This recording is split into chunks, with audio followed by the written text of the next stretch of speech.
High, hello and আসসালামু আলাইকুম everyone and welcome back to my channel. তো আজকে তোমাদের সাথে আমি শেয়ার করব যে আমি বাসায় কিভাবে রান্না-বান্না করি, কি মসলা ইউজ করি আমার রান্নার মধ্যে। আর এগুলো কিভাবে প্রসেসিং করি সেসব কিছু নিয়ে আজকের ব্লগটা। তো চলো ভিডিওটা শুরু করে দেই। তো এখন বাজতেছে ৮টা ১০ আর আমি উঠছি অনেক আগেই। উঠে এখানে আমি বউয়া রান্না করছি যেহেতু গ্যাস থাকে না। তো আল্লাহর রহমতে সেদিন একটু গ্যাস ছিল। তো ওই গ্যাস দিয়ে আমি একটু বউয়া রান্না করছি। আর আমি ভর্তা বানিয়ে ফ্রিজে রেখে দেই। তো সেটাই বের করছি। আর এখানে ডিম ভেজে নিয়েছি। এই ছিল আমাদের আজকে সকালের নাস্তা। যদিও আমি সকালের নাস্তাটা স্কিপ করি।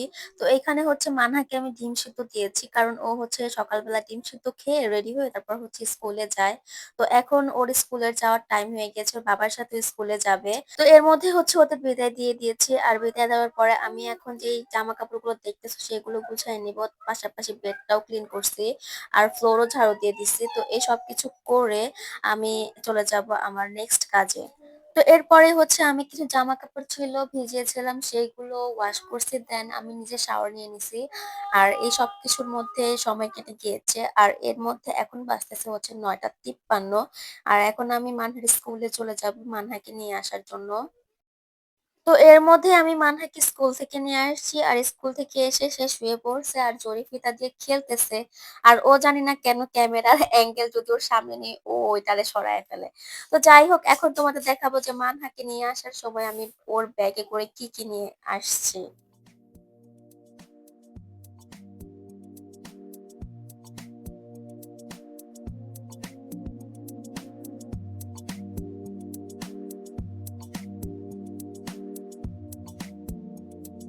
তো আমি এখানে ওকে নিয়ে আসার সময় এনেছি লবণ, তারপরে ধনিয়া পাতা, কাঁচা মরিচ, টমেটো আর বেগুন।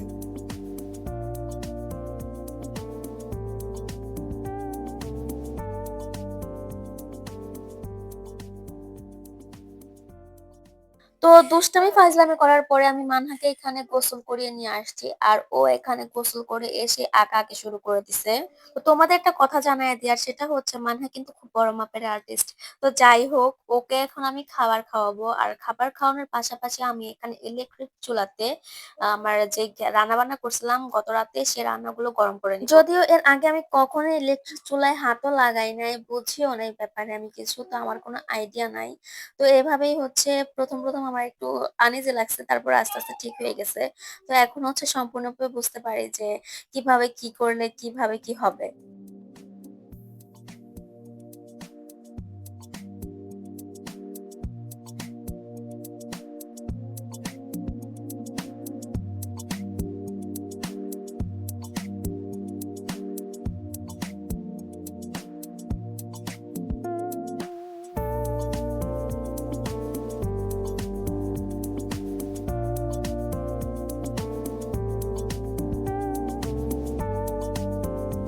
তরকারি তারপরে লাল শাকের ঝোল গরম করা হয়ে গিয়েছে। তো আমার খুব করে বেগুনের ভর্তা খেতে ইচ্ছে করতেছে। দ্যাটস ওয়াই আমি এখানে বেগুন ভর্তা বানাবো বেগুনটাকে ভেজে।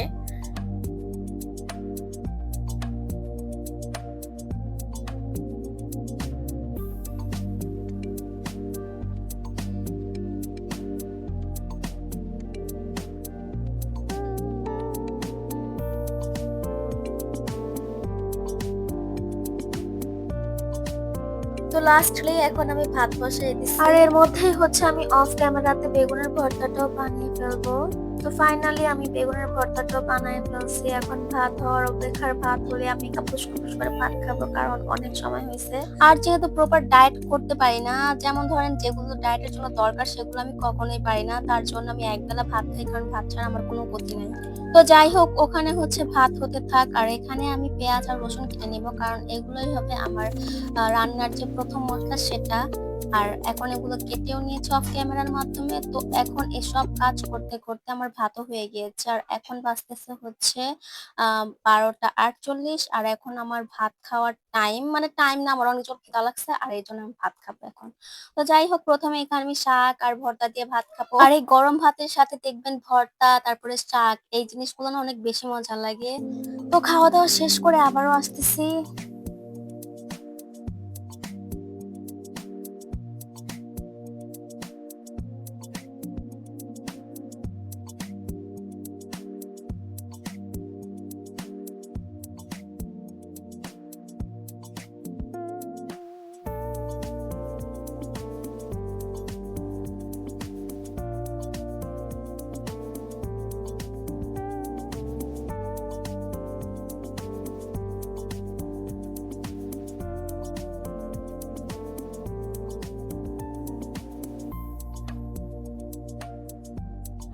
তো খাওয়া-দাওয়া শেষ করে আরো কিছু কাজ ছিল সেগুলো করেছি। তো এই সবকিছু করতে, করতে বেজেছে ৩টা ৪৫ আর এখন তোমাদের ভাইয়া আসছে। তাকে খাওয়া-দাওয়া করায় তারপর হচ্ছে সে রেস্ট করবে। আর আমি তার জন্য বানাবো চা। কারণ খাওয়ার পরে তাকে আবার চা না খেলে তার দিন কাটে না।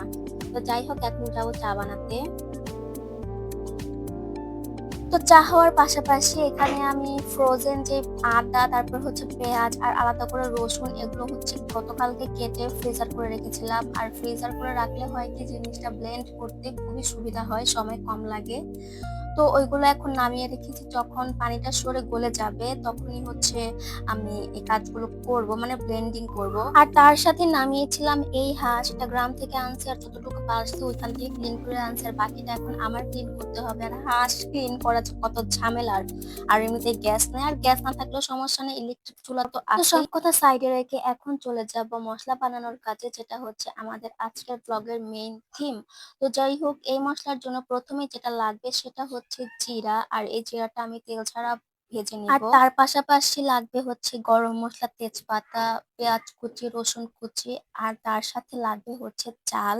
এখন তোমরা অনেকে চিন্তা করছো যে চাল দিয়ে কি করব, তো আস্তে আস্তে দেখো চাল দিয়ে কি। তো এখানে হচ্ছে আমি আমার রেগুলার কড়াইটা গরম করে নিয়েছি আর তার মধ্যে হচ্ছে চাল দিয়ে দিলাম। এটা আমি ভেজে নিব। আমরা চাল ভাজা খাওয়ার জন্য যেমন করে চাল ভাজি ঠিক ওইভাবে। আর অবশ্যই তোমরা এখানে রেগুলার কড়াই ইউজ করবা, কারণ রেগুলার কড়াইয়ে হয় কি ভাজা ভাজিটা খুব ভালোভাবে হয়ে যায়। তো চাল ভাজা হয়ে গেলে এখানে আমি দিয়ে দিয়েছি জিরা। আর এটাকেও এখন তেল ছাড়া ভাজবো, যেমনটা আমি চালের মতো মানে চালটা যেভাবে ভাজছি ওইভাবেই।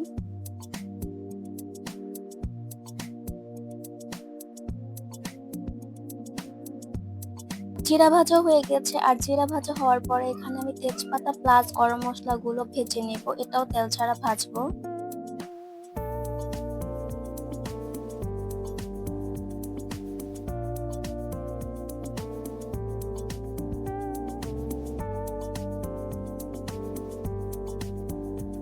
তো এই মশলাগুলো ভাজা শেষ। আর এখন আমি এখানে দিয়ে দিব সরিষার তেল। আর তোমরা এখানে সয়াবিন তেল ইউজ করতে পারো, কোনো সমস্যা নেই, বা যে কোনো অয়েল ইউজ করতে পারো যেটা তোমরা রেগুলার খাও।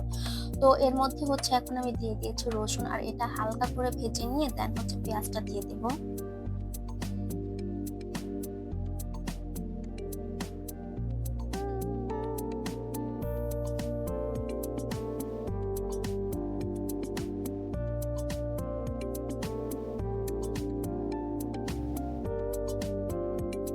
তো এখানে আমার পেঁয়াজ আর রসুনটাও ভাজা হয়ে গিয়েছে। আর আমি যেটা চাচ্ছি এটা সেই ভাজাটাই হয়েছে। এটা কিন্তু ব্রাউনি আর মচমচে হয় না, এটা হচ্ছে ব্রাউনি আর নরম টাইপের হয়েছে, যেটা আমার দরকার। তো এটার নাম হচ্ছে শাক বাটা, যে মশলাটা আমি বানাবো। আর এই মশলাটা হচ্ছে তরকারির একদম লাস্ট পর্যায়ে নামানোর আগে এই বাটাটা ইউজ করতে হয়। আর এটা বিশ্বাস করো যে কোনো তরকারিতেই যায়। আর এটা হচ্ছে তরকারির যে ঝোলটা সেটাকে গাঢ় করার, খেতেও বেশ টেস্টি হয়। তো যাই হোক, তো এখন এই মশলাগুলো ঠান্ডা হতে থাক। আর এর মধ্যে আমি একটু পাঁপড় ভেজে নিব, কারণ দুপুরবেলা তোমাদের ভাইয়া একটা পাঁপড় আনছে। কি পাঁপড় আনছে আমি জানি না, এর আগে আমি কোনোদিনও পাঁপড় ভেজে খাইনি, যা খাইছি কিনে খাইছি। তো এখানে ৪-৫টার মতো আমি পাঁপড় নিয়ে নিয়েছি। আর এটা এখন ভেজে দেখবো যে এটা টেস্টটা আসলে কেমন।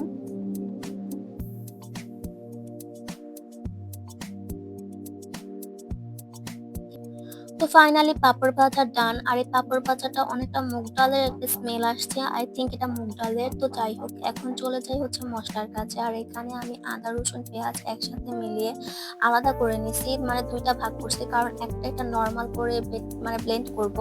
আর আরেকটা হচ্ছে এর সাথে আরো কিছু ইনগ্রেডিয়েন্ট অ্যাড করব। আর এই ইনগ্রেডিয়েন্ট গুলো হচ্ছে জিরা, আর হচ্ছে জয়ত্রী, জয়ফল আর স্টারের মতো যে মশলাটা ছিল সেটা। আর এটার সাথে আরো দিয়ে দিব হচ্ছে কাঁচা মরিচ। আর এখানে আমি হচ্ছে জয়ফলটাকে একটু ভেঙে গুঁড়ো করে নিয়েছি যাতে ব্লেন্ডিং এ সুবিধা হয়।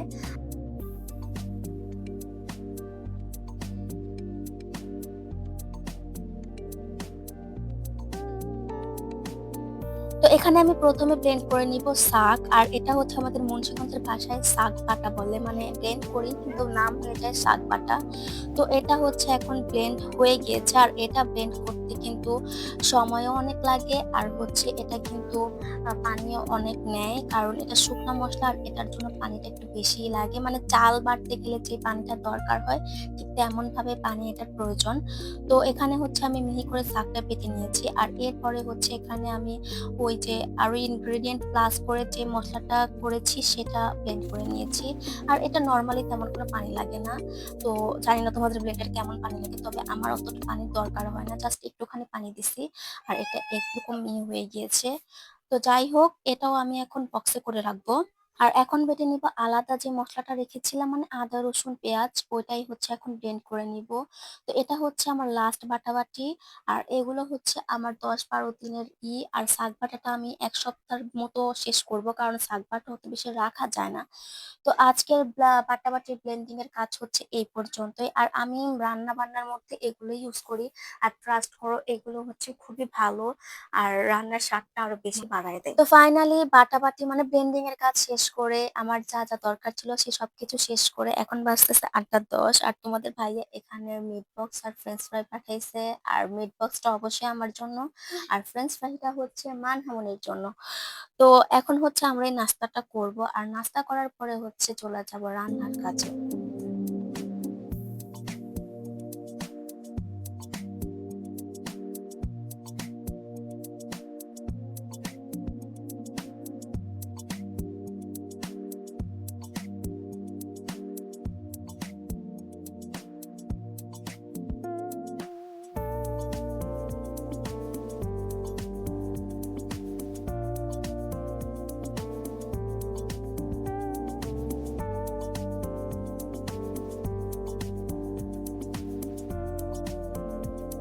তো খাওয়া-দাওয়া শেষ করে এখন চলে যাব হচ্ছে কাটাকাটি করতে। আর আজকে রান্না করব হাঁসের মাংস, আর হচ্ছে বেগুন ভাজি, আর হচ্ছে ডাল।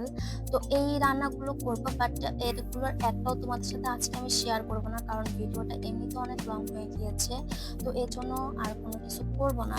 তো আজকের ভিডিও ছিল এই পর্যন্তই। তবে হ্যাঁ, আর লাস্টে হচ্ছে ভাজির লুকটা আর হচ্ছে হাঁসের মাংসের লুকটা তোমাদের দেখাই দিব, যেগুলো আজকে যে মসলাগুলো দিয়েছি সেগুলো দিয়ে রান্না করছি। তো আজকের ভিডিও ছিল এই পর্যন্তই। তো তোমরা সবাই ভালো থেকো, সুস্থ থেকো।